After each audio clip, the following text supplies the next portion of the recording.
Welcome to Liberal Banter with Liz and Olu.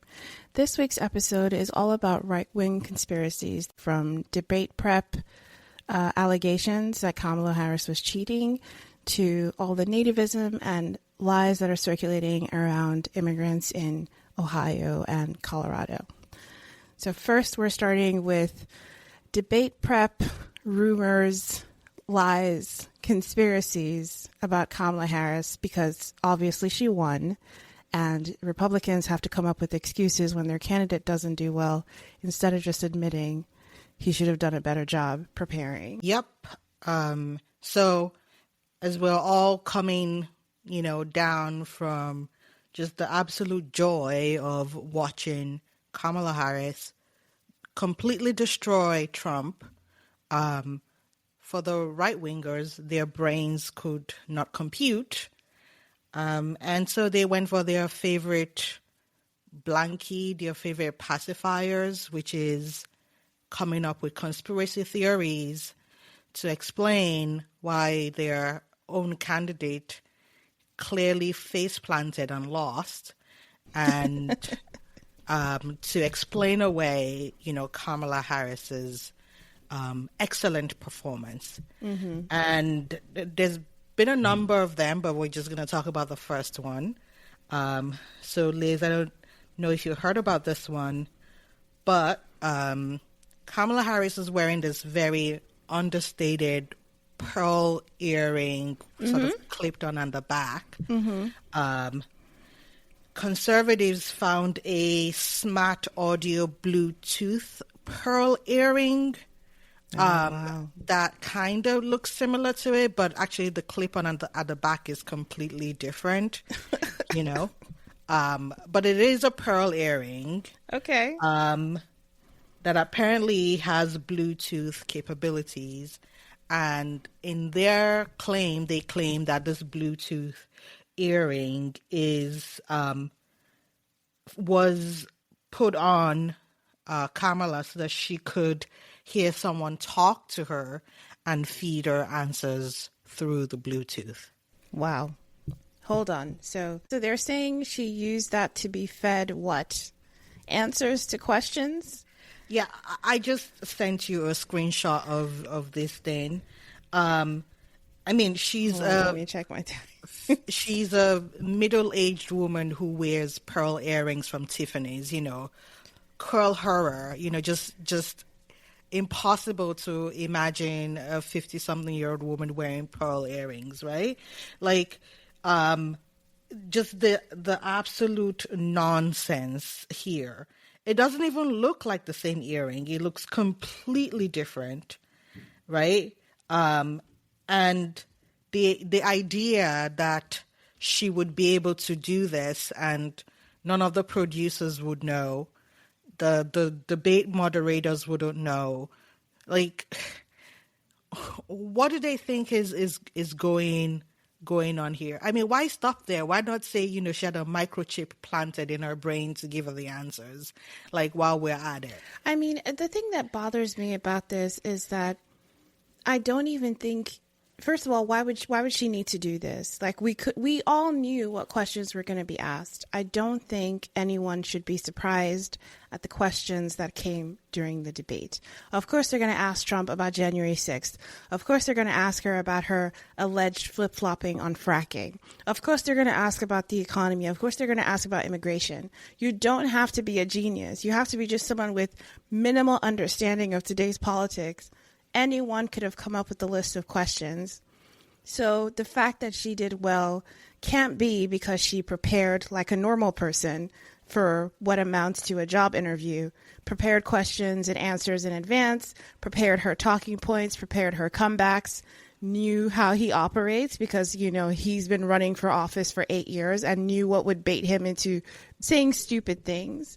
All of that can't be possible by her own preparation and work and putting time in. It has to be because she was cheating, which is honestly rude and disrespectful. Like, are you telling me nobody could do that performance without prep against this specific candidate of Donald Trump, who is easily baited and easily manipulated?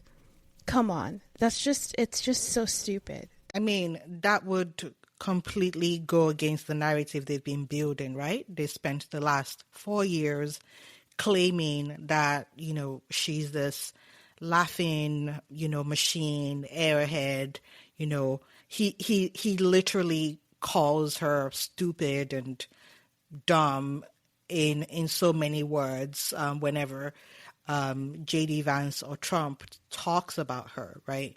So unfortunately for them, when they could see this hyper competent woman of color deliver this just absolute masterpiece of a performance that nobody has ever been able to do before, right? They have to resort to she cheated, and that would ring familiar to anybody of color or any woman who's ever had their achievements undermined by, you couldn't have done that yourself. Yeah, I honestly find this whole thing ludicrous, and the idea that they found these earrings just easily is hilarious. Like, do they think we're in James Bond movie?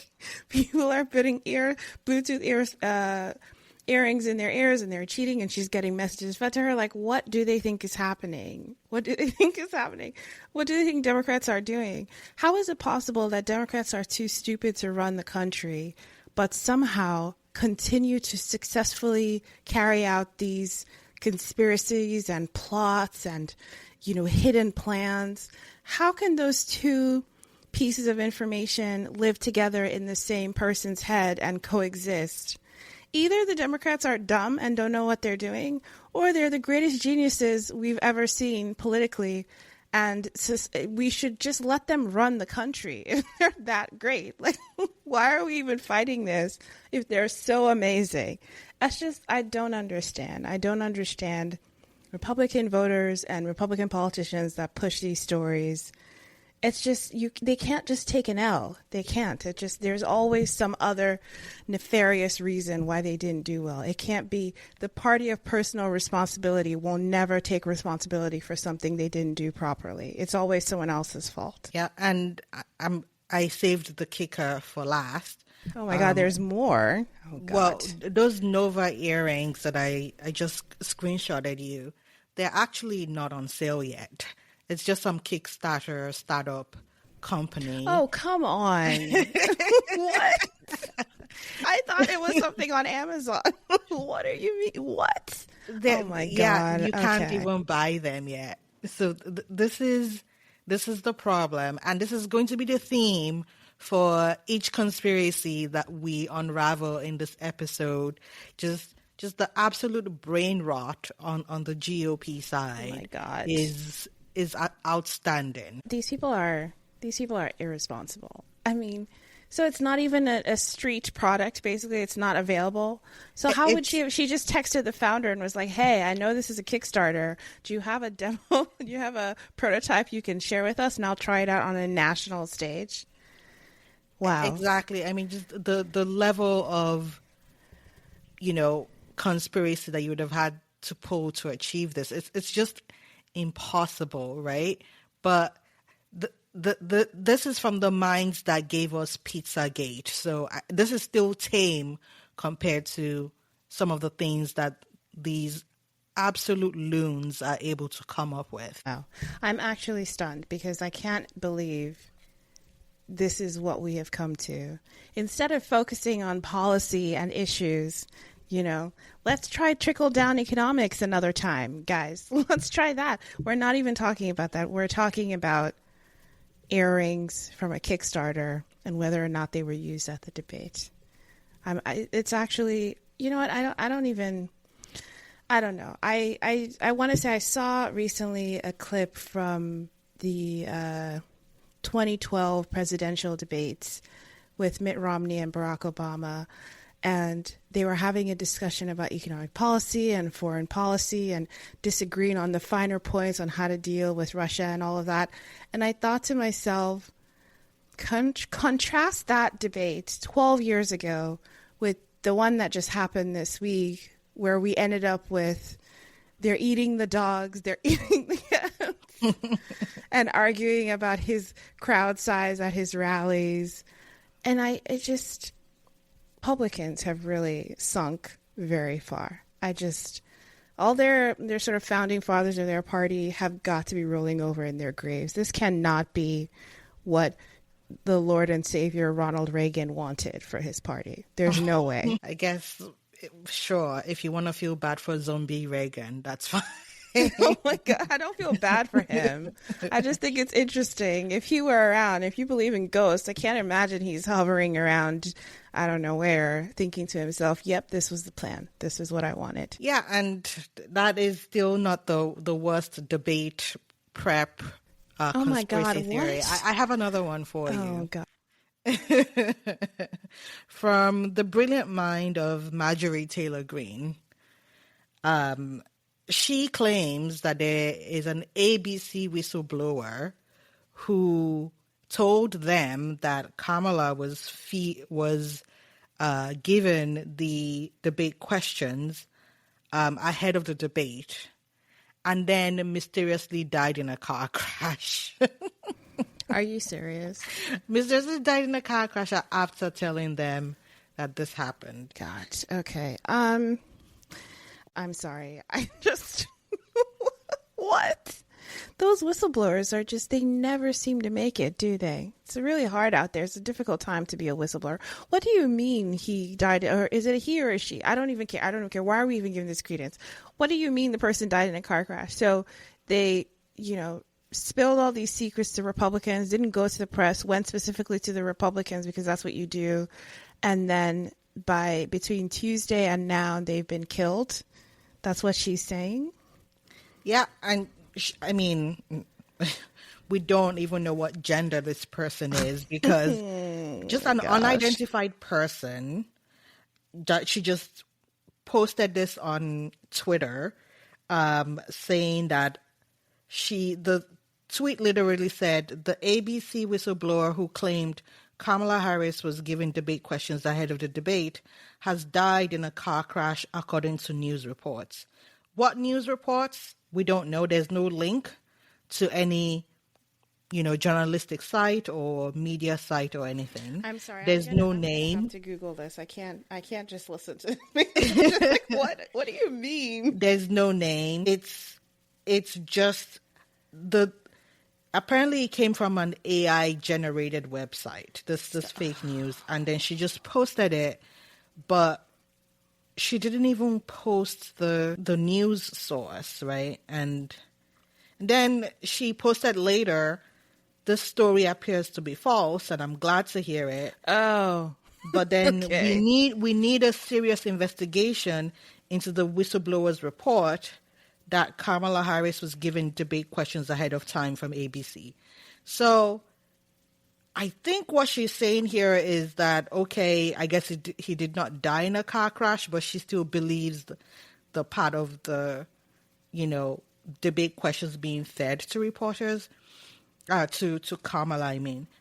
But, this is the absolute dystopia that they live in, right? They want you to believe that without them, there's just this whole conspiracy to, kill whistleblowers. There's this conspiracy to kill your cats, to kill your dogs. There's a conspiracy to change your children's gender while they are in the cafeteria or whatever. They want you to believe in this secret cabal that can send a whistleblower up in flames for talking about the debate. That is the dystopia they want you to live in so that they can remain in power. This story about a whistleblower that she tweeted about, I'm reading more about it, and it sounds like very recently there was more information released, and the quote unquote whistleblower uploaded an affidavit to Twitter because that's how that works. And basically the summary of the affidavit is that they witnessed some of their coworkers at ABC News said bad things about Trump. I mean, okay, so half of America doesn't like Trump, so okay. And then that the Harris campaign gave ABC News a list of topics they did not want discussed, which is what happens before every debate, interview, whatever. That's it. Wow. Yeah, Republicans they're really scrambling here, it seems. And this is what we said when she was first announced as the candidate, was that it's stunning how unprepared they were to run against her specifically. And it is also stunning how low they are sinking to try and gin up, like you said, make their voters afraid, stress people out to get them to the polls. That's their plan. And along those lines is all of this agitation around migrants and immigrants that's happening in Ohio and also in Colorado to a certain extent. The Ohio one, though, I know, Olu, we have had an embargo on JD Vance on this podcast. But in order to discuss the Ohio conspiracy, we will have to lift the embargo. So I'd like to get your just a show of hands, a little poll, a little vote. Do you agree to lift the JD Vance embargo for today on this podcast? It hurts my soul, but I feel like we have no choice. I know it's been a week for JD Vance. Best VP pick ever. You know, Trump did say at the debate Tim Walz was a bad pick for Kamala Harris, and then we discussed this already. We were like, that's projection, because the real criminal pick here, the real bad pick here, is JD Vance. JD Vance.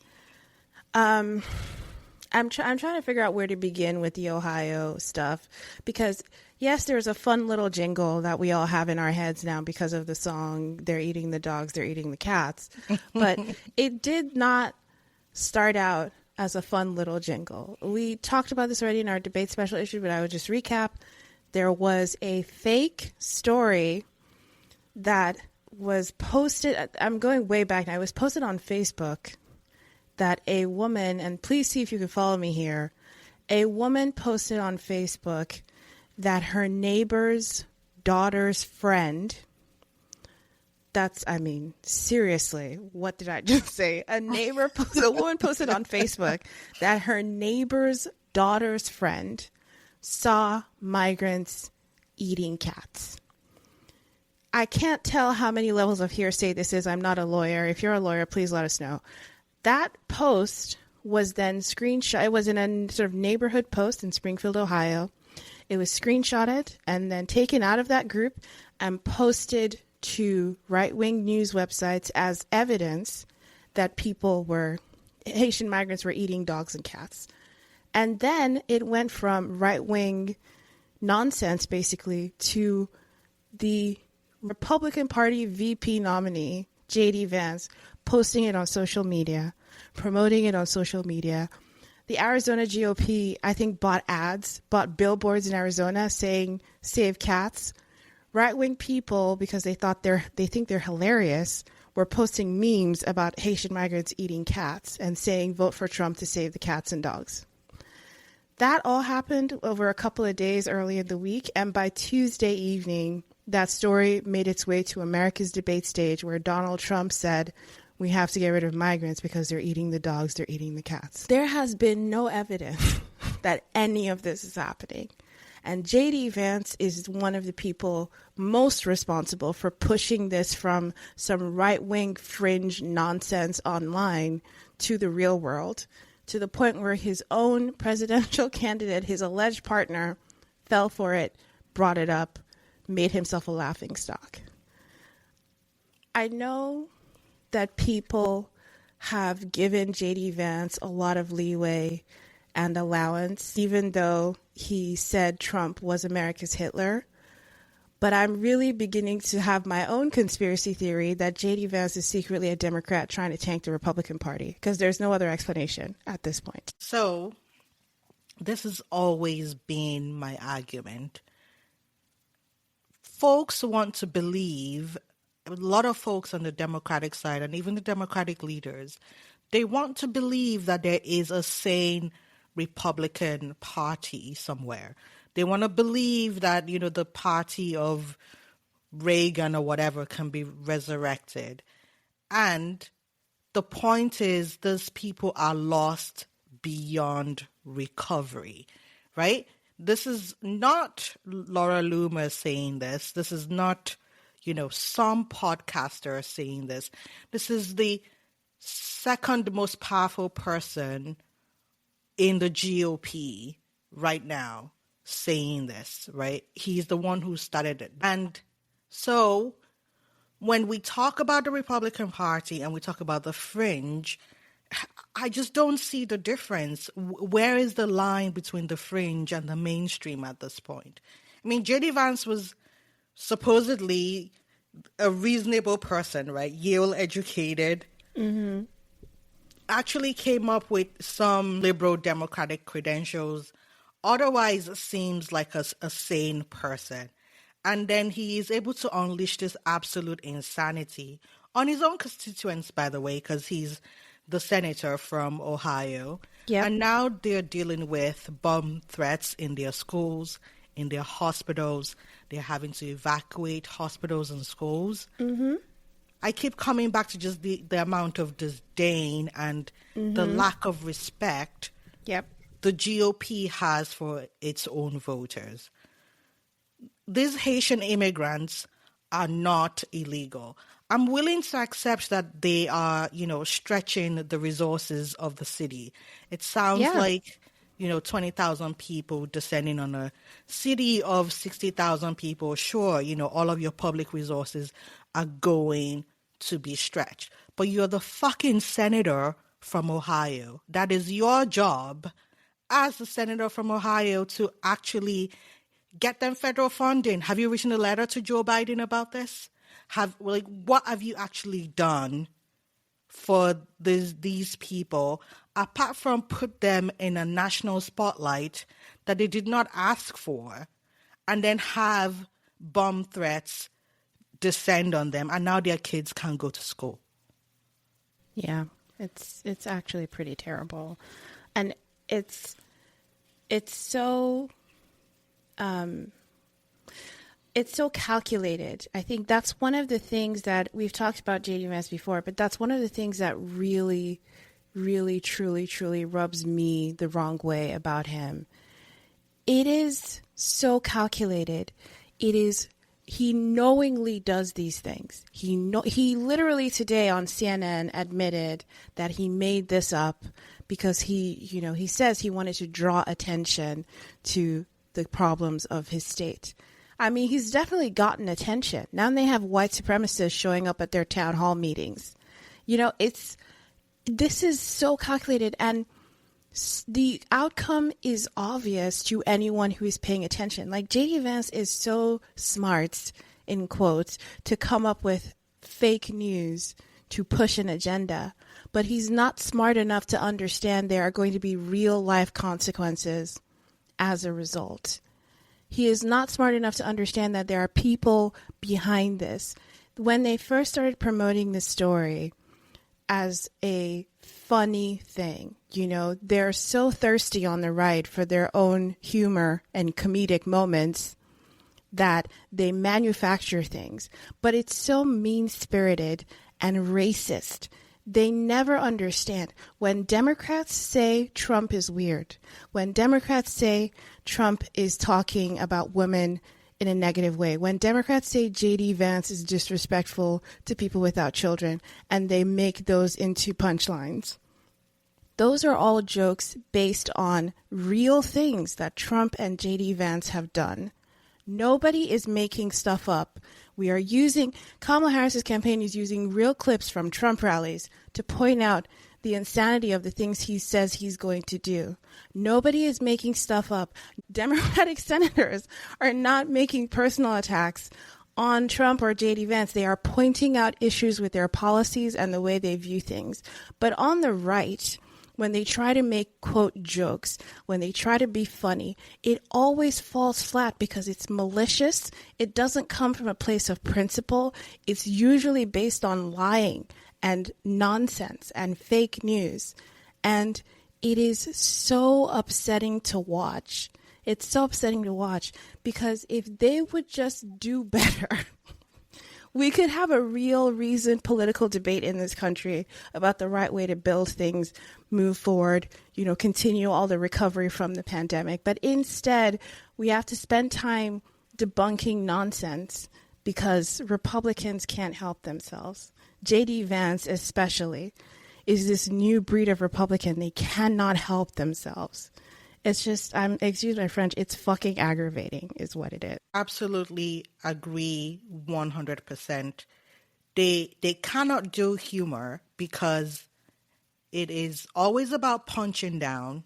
It's always appealing to the lowest common denominator, right? There's no attempt to actually highlight a problem or actually punch up or speak truth to power.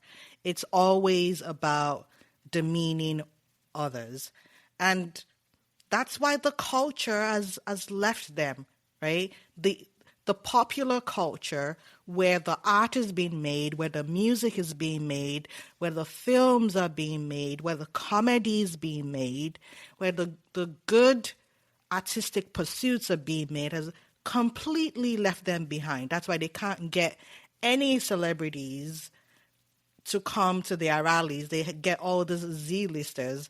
They are thirsty as fuck for people like Taylor Swift because they understand that the culture, the center of the culture of this country wants nothing to do with them.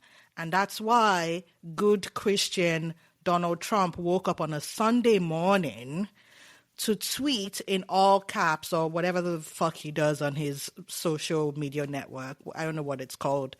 To post in all caps, I hate Taylor Swift. He is old enough to be her grandfather. Yep. And this is the first thing he does on a Sunday morning. And this is the difference, right? This is not some podcaster. This is not some, social media troll. This is not just some random person. I'm pretty sure there are lots of I hate Taylor Swift posts, unfortunately. Comes with the territory being a celebrity. But not from the actual possible leader of the free world. For the love of God, who does this to a young woman? Like, what is going on? She's literally minding her business, and meanwhile living rent-free in his head. She endorsed on Tuesday. Today is Sunday. And he woke up and first thing he needed to post was, I hate Taylor Swift. It's so stupid. And I know a lot of people have used this response, and I'm going to say it anyway. Taylor Swift has a song called The Smallest Man Who Ever Lived, and that is Donald Trump. That is 1,000% Donald Trump. He is the smallest man who ever lived. And right next to him is JD Vance's running mate. They deserve each other. And I cannot wait and hope and fingers crossed they lose, because I have to say fingers crossed because, again, as we keep saying, for some reason the polls are still close. Please go out and vote. Also know there was another rumor about migrants in Colorado apparently taking over an apartment building. I do know the New York Times had an article about that today, sort of clearing it up. Once again, fake news.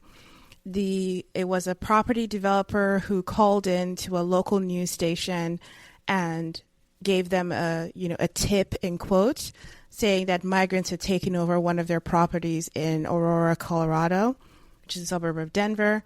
It turns out that wasn't true. In fact, the developer was in trouble with the city because they were basically operating a slum and did not maintain the building, and so tenants were complaining.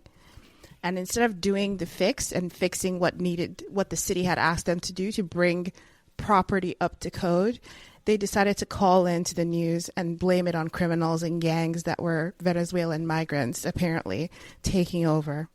And the local news ran with it because, of course, they did. I've said before on this podcast my thoughts about local news not doing their job and actually doing investigative work. It continues to be a problem.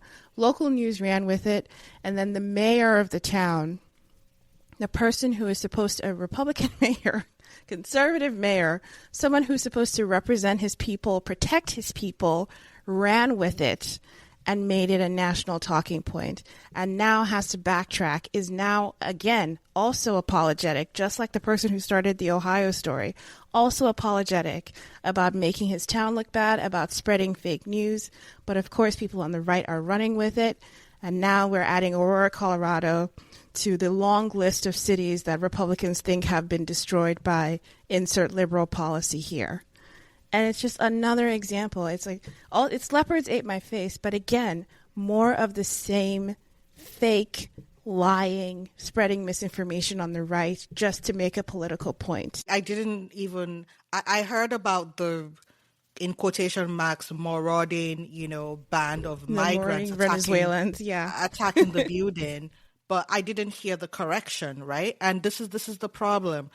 I would consider myself pretty well informed, and I heard the lie. I didn't hear the correction, right?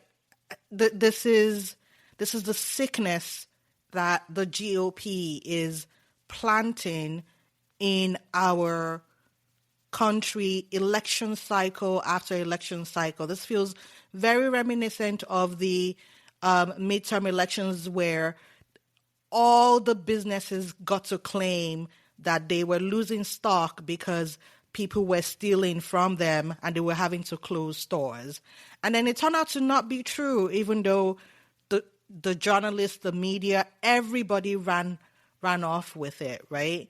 And that turned out not to be the case. People are making economic decisions to improve their profit margins at the expense of people's lives, and instead of journalists and the media and people recognizing that, we just believe whatever racist reactionary thing they tell us as an explanation for it. And it's just so sad and so disheartening, right? And, today it's Haitians, tomorrow it's going to be Asian people, the day after it's going to be Black people. It just continues on and on. We keep seeing this pattern. We saw it with COVID, right? There's so many examples from each election cycle. Sounds like, pretty much feels like from Barack Obama, this country just lost its goddamn mind, and they just decided that for each election cycle, they're going to scapegoat some minority group to get votes. I don't understand it. Yeah, it's definitely, it seems to me that the political campaign of Donald Trump and JD Vance, they have decided that the issue they're going to run on, the issue they're best at, is immigration and stopping immigration. I've listened to quite a few right-wing people on places like TikTok, seeing them on Reddit, posting online, on Threads, on Twitter. I try to hear what they are thinking because it just, know thy enemy. I want to understand what the logic is. And it seems to me they all have some variation of reason, not based in reality usually, but some reason they say they don't want to vote for the Democrats, they want to vote for Donald Trump. But the common thread between all of these people, whether it's, they say it's abortion or the economy or whatever, the housing prices, they always also throw on immigration. And I think the Trump campaign seems to believe that is a winning issue for them. And that's why they lean into it. And that's probably what went into Trump's debate prep that ended up with him screaming, they're eating the dogs, they're eating the cats. It seems they think nativism is the way to go.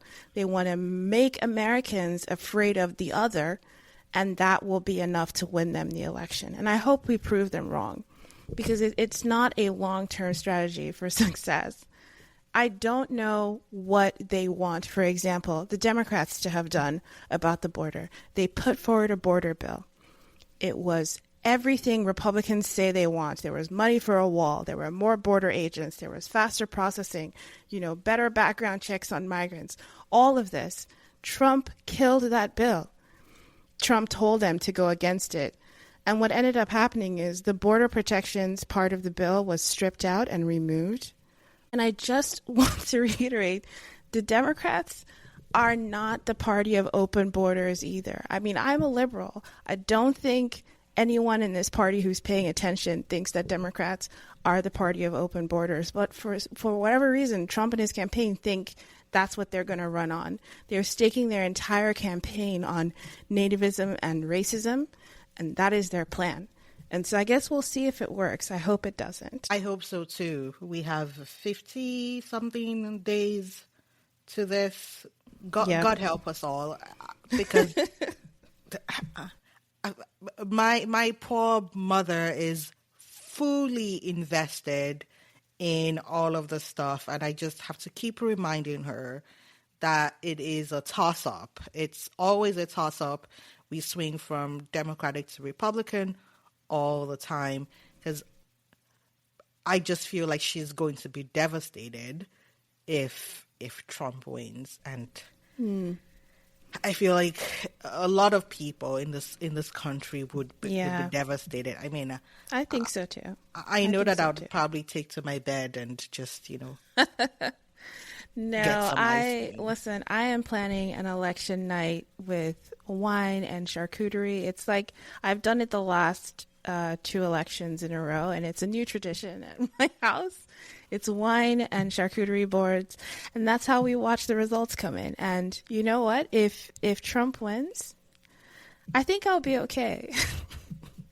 I think I'll be okay. You want to know why I'll be okay? Because I know that I did my part. I can't get upset beyond that. I tried. I donated. I voted. I campaigned. We did this podcast. I'm not going to feel bad if Trump wins, because I know I did everything. And I also know that, realistically speaking, it's going to be Republican voters that suffer under a Trump administration. That is what always happens. That's the dumb part. People on the left campaign so hard for these policies to help. And then in the end, when Republicans win, they reward the people. Do you think Taylor Swift needs higher taxes on her income? Of course not. Exactly. Why is she endorsing the person who is definitely going to tax her more? Why is she doing that? Because she thinks it's the best thing for the country, for the people, for her fans. That's why.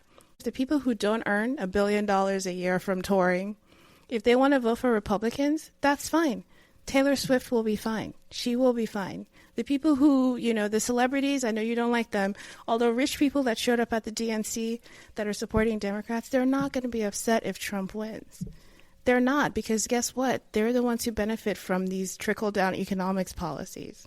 It's normal people that suffer. So I'll be okay if Kamala loses, but I don't even want to think about that, because I do think she will win. I know we're not doing election predictions, but I do think Kamala Harris will win. I mean, let's see how I feel in November, though, after the election. Yep. And this is just going to be us for the next 7 weeks or so, just not sure if we're watching America slowly going to a train wreck or slowly, turning the train around and not going back as Kamala Harris says. So we'll see. We'll see. That's all from us, folks. Thank you for joining us on this episode. If you enjoyed our banter today, make sure to share this with friends on TikTok, Instagram, Threads. We are Liberal Banter, and we would be going through this election cycle with you. See you next time. Bye-bye.